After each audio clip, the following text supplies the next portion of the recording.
My name is Kathy, 17F, at least, that's the name they gave me. For 17 years, I believed I was the loved daughter of James and Evelyn Hartman. Our home looked like a picture-perfect postcard from the outside. White picket fence, trimmed hedges, a golden retriever named Duke, and the warm scent of baked cookies always wafting through the kitchen window. But the truth? It was rotting from the inside. It was just a game of hide and seek. My younger brother, Dylan, just 8 years old, cheeks flushed and giggling, was counting in the hallway.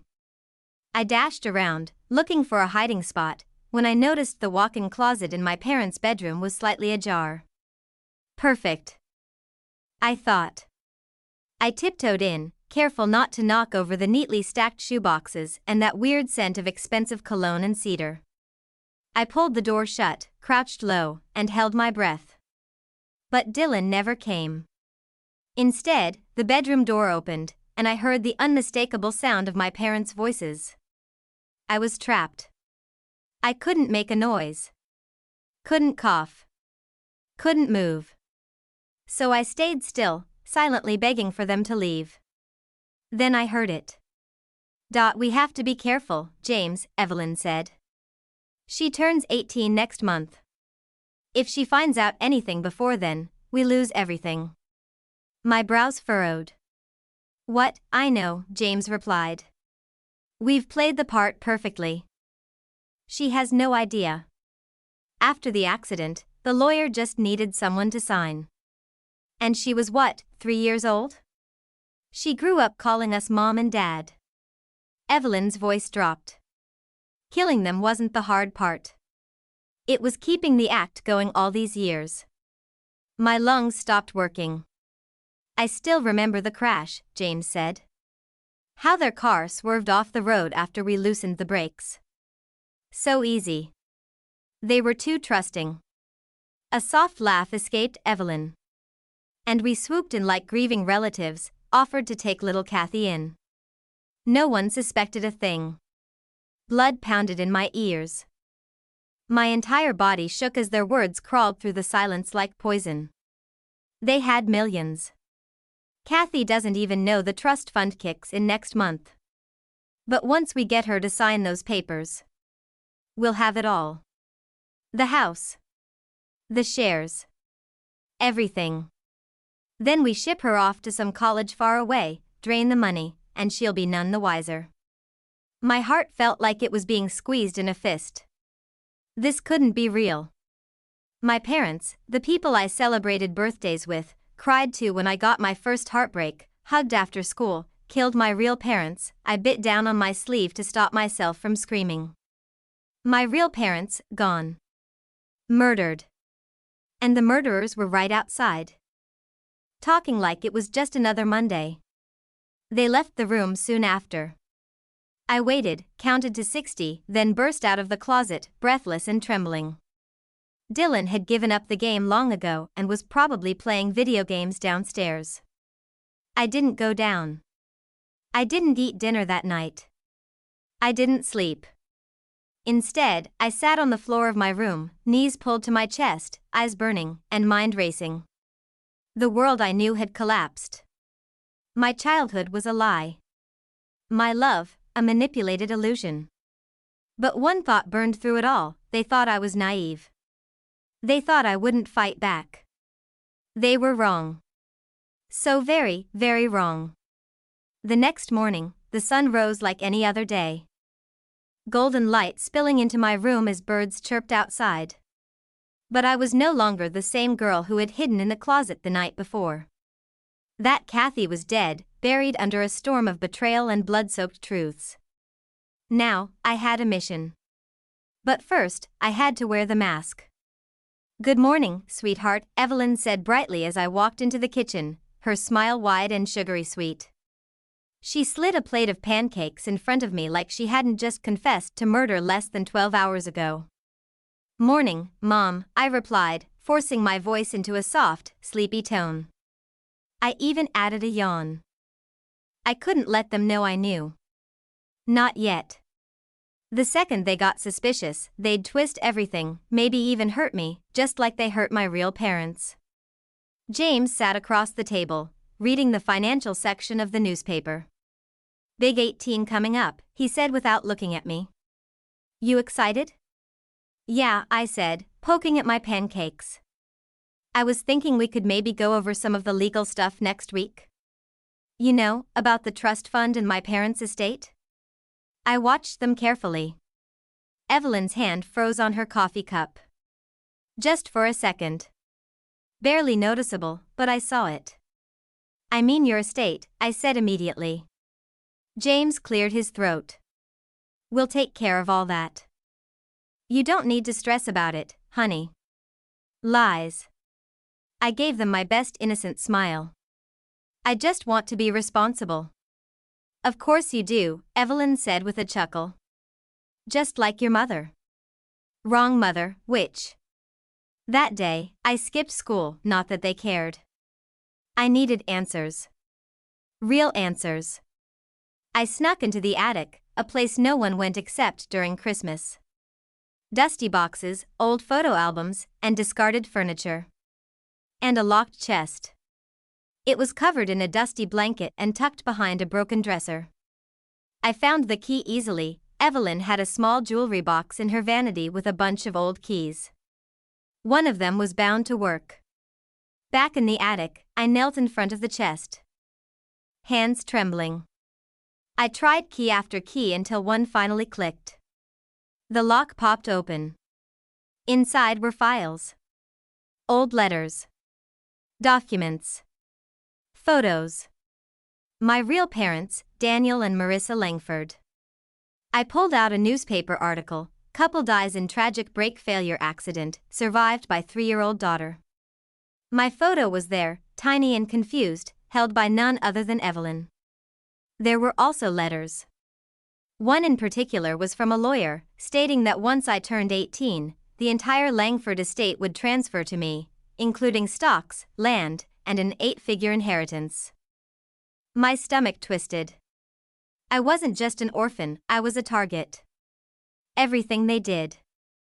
Every fake hug, every I love you, every bedtime story, was just a strategy to steal from me. I gritted my teeth, tears stinging my eyes. You'll get what you deserve. Over the next few days, I played the perfect daughter. I laughed at James' awful dad jokes. I let Evelyn brush my hair. I helped Dylan with his homework. But inside, I was plotting. They thought they were smart. They weren't ready for me. I copied every document in that chest. I started recording our conversations when they talked about the trust. I even charmed Mr. Halvorson, the lawyer who had been handling the estate since my parents died. "I just want to understand what my real parents left for me," I told him during a secret meeting at his office. "I'm turning 18 soon. I feel like I owe it to them." He looked surprised. "I'm glad you're asking, Kathy. Not many kids your age would care. I remember your parents well, they were good people. Generous. Loving. It hurt, hearing someone talk about them like that. My real parents. I barely remembered them." Mr. Halvorson handed me a sealed envelope. "This is for you. Your parents left it in case anything ever happened to them." I opened it with shaking fingers later that night. Inside was a letter written by my mother, Marissa. "My darling Kathy. If you're reading this, something has gone terribly wrong. We love you more than anything in this world. Please know that we tried to protect you. If someone else is raising you now, be careful. Trust your heart. You are strong. You are smart. You are ours. Everything we built is for you. Take care of your brother. Love will always find you. Forever, Mom and Dad," I cried for hours. Then I dried my tears. And I started making a list. Targets: 1. James Hartman, arrogant. Overconfident. Has a gambling problem. 2. Evelyn Hartman, controlling. Image obsessed. Hates being embarrassed. 3. Trust fund transfer date, August 29th, 4 weaknesses, public reputation, legal vulnerabilities, financial dependency on my inheritance. They killed for money. I was going to make them choke on it. Revenge doesn't begin with blood. It begins with silence, with sweetness. With playing your role so perfectly, no one sees the knife behind your back. I started small. I smiled more. I asked Evelyn to teach me how to cook her famous roast chicken. I complimented James' cheap ties like they were custom made. I even laughed at their stories from before I was born, pretending I didn't know every single word was a lie. Meanwhile, I was setting traps. I hacked Evelyn's email first. She always left her passwords scribbled on a sticky note under her desk lamp. I found emails from luxury real estate agents. She was planning on buying a house in Costa Rica. In her name. With my money. I printed them. Then I found James' betting account. He was thousands in debt, using a prepaid card that suspiciously matched the one he once gifted me. I started logging everything: dates, dollar amounts, photos. I wanted them to bury themselves in their schemes, unaware that I was the one digging the grave. One afternoon, I accidentally walked in on James while he was on the phone. "Yeah, once she signs, we're in the clear. I'll pay you what I owe," he was saying, pacing with a drink in his hand. "She's clueless, just a kid." I leaned on the doorway, playing dumb. "Hey, Dad, who was that?" He jumped slightly, face tight. "Just a friend." I blinked, all innocence. "Oh. Cool. I was wondering. Do you think I could get a car for my birthday? I mean, with the trust fund and all." His eyes gleamed. "Of course, sweetheart. We'll get you the best car money can buy." Fake promises. I nodded like I believed him. Meanwhile, I bought a voice recorder online. It was small. Fit neatly in my pencil case. Every night, I left it in the hallway near their room. They whispered a lot when they thought I was asleep. "Evelyn, do you think she suspects?" "James, no. She's still asking about her birthday plans like a little princess." "Evelyn, the moment she signs those documents, we're done playing house." Click. Saved. Archived. Evidence. I made friends in school I'd never cared to talk to before. Not because I wanted friendship, but because I needed witnesses. "I'm planning the best 18th birthday party ever," I told anyone who'd listen. "My parents are so supportive. They're handling all the legal stuff. I trust them completely." People believed me. They called us the perfect family. Let them. It made what came next so much sweeter. Meanwhile, I started messing with their heads. One night, I moved James' briefcase from his study to the garage. The next morning, "Did you touch my case?" he asked over breakfast, frowning. "No," I said, tilting my head. "Why?" "It was in the garage." I shrugged. "Maybe you left it there?" He didn't believe me. Good. 2 days later, I added salt to Evelyn's tea instead of sugar. She spat it out mid-conversation with her snobby friend from the country club. She stared at the cup, bewildered. "How did that?" I just blinked from across the room. "Everything okay, Mom?" She narrowed her eyes. Let the paranoia grow. A week before my birthday, I sat in my room late at night, reviewing everything I'd gathered. Emails. Voicemails. Photos. Bank transfers. The letter from my real mom. I had everything. Now I needed a stage.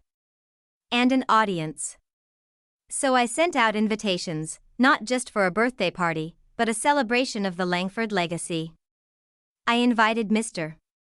Halvorsen. I invited our extended relatives. I invited the neighbors. I even invited a couple of reporters from the local paper under the pretense of celebrating local philanthropy. I told Evelyn and James it was a surprise event. And they didn't need to worry about a thing. You two have done enough, I smiled.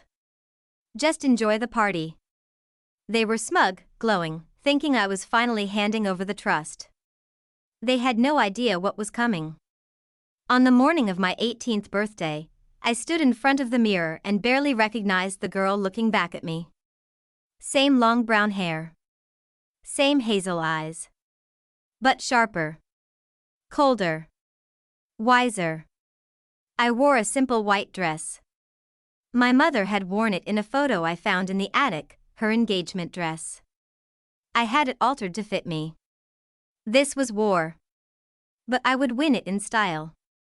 If I'd learned anything from Evelyn, it was that appearance mattered more than truth. She spent her life painting this illusion of family. Of elegance, of control. So I decided to destroy her with it. The day of the party was warm, golden, perfect. Our garden looked like a dream, lanterns hanging from the trees, a white canopy draped with ribbons, a live string quartet softly playing. Tables sparkled with crystal glasses and champagne bottles. Waiters moved gracefully between the guests. Everyone who mattered to them was here. That was the plan. I stood at the center of it all in my mother's white dress, the perfect daughter, the sweet girl everyone adored. Guests hugged me, complimented me, toasted to my future. Evelyn floated around like a queen, basking in the compliments. She's grown into such a poised young lady. Mrs. Thatcher gushed. James chuckled. We always did our best to raise her right. Raise me? Try erase me. Mr. Halvorsen arrived just before the cake. I greeted him with a warm hug and whispered, "Please keep your eyes open tonight." He gave me a curious look but nodded. When everyone had a glass of champagne in hand, I tapped my fork against mine and stepped onto the small stage under the canopy. A spotlight flickered on me. Everyone, I began, smiling sweetly, thank you for being here. 18 years ago. My life changed forever when I lost my real parents in a tragic accident. The crowd went quiet. Since then, I've lived with James and Evelyn Hartman, two people I once called Mom and Dad. I loved them. Trusted them. But I recently learned that love was one-sided. Evelyn's face froze. James sat upright, alert. I took a breath. When I was 17, I overheard them talking. It turns out, they're not my parents. They were my relatives. And they didn't just take me in, they took everything. Gasps. Murmurs. Confusion. They caused the very accident that killed my parents. Kathy, Evelyn hissed, standing. Enough. I didn't flinch. I pulled out a small remote and clicked the first recording. Evelyn, she doesn't suspect a thing. Once she signs, the estate is ours. James, I didn't kill Daniel and Marissa for nothing. This money belongs to us. The silence that followed was thunderous. I clicked again. Another audio, Evelyn, she's just a kid. Clueless. When she turns 18, we wrap it all up and vanish. James, she'll never know what hit her. People stared. Shock. Disgust. Some covered their mouths. Then came the emails. I handed a folder to Mr. Halvorsen. These are real estate transactions Evelyn attempted to make with my trust fund. Without my permission. Evelyn lunged forward. You ungrateful brat, 2 police officers stepped out of the crowd. Yep. I invited them too. Mrs. Evelyn Hartman, Mr. James Hartman, you are under arrest for fraud, conspiracy to commit murder, and theft, one said, cuffs already out. What? This is a mistake, James stammered, but his voice cracked. You little snake, Evelyn snarled, as they cuffed her. You ruined us. No, I said coldly. You did that yourselves. I just gave everyone a front row seat. As the police led them out, the crowd parted like the Red Sea. No one looked at them with sympathy. Only horror.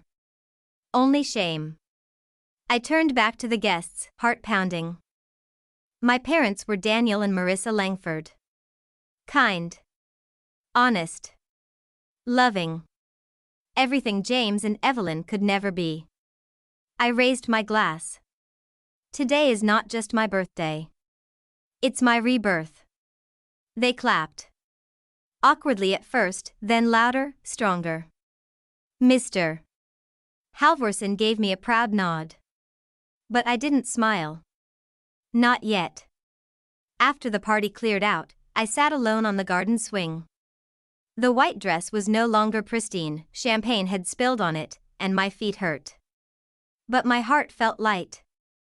Justice wasn't clean. It wasn't quick. But it was mine. Everything they tried to steal from me, my name, my legacy, my soul, was back in my hands. And I wasn't letting go. The courtroom smelled like old wood and freshly brewed coffee. The kind of place where truth either rose or got buried under technicalities. For a while, I didn't know which one it would be. The trial began just 2 weeks after James and Evelyn were arrested. Their lawyer tried to paint them as caretakers under pressure, stressed by financial burdens and desperate to secure Kathy's future. The judge wasn't impressed. Especially not when I submitted the recordings, the emails, the betting statements, the forged documents they tried to slip under my nose, all signed in my name, for properties I had never seen. The murder charge was trickier. They hadn't directly caused the accident, but the new forensic review, reopened thanks to my insistence and funded by my parents' untouched wealth, proved they'd tampered with the car's brake lines. They had planned the route. They had known the timing. And Evelyn's offhand statement on tape, "I didn't kill Daniel and Marissa for nothing," didn't help. Their lawyer tried to dismiss it as hyperbole. But paired with everything else, it was a noose. They were sentenced to 35 years without parole. I didn't cry. Not when the verdict was read. Not when they were taken away. But when I turned and saw my little brother, Liam, sitting with his caseworker, eyes wide and hopeful, that's when the tears came. Getting custody of Liam wasn't automatic.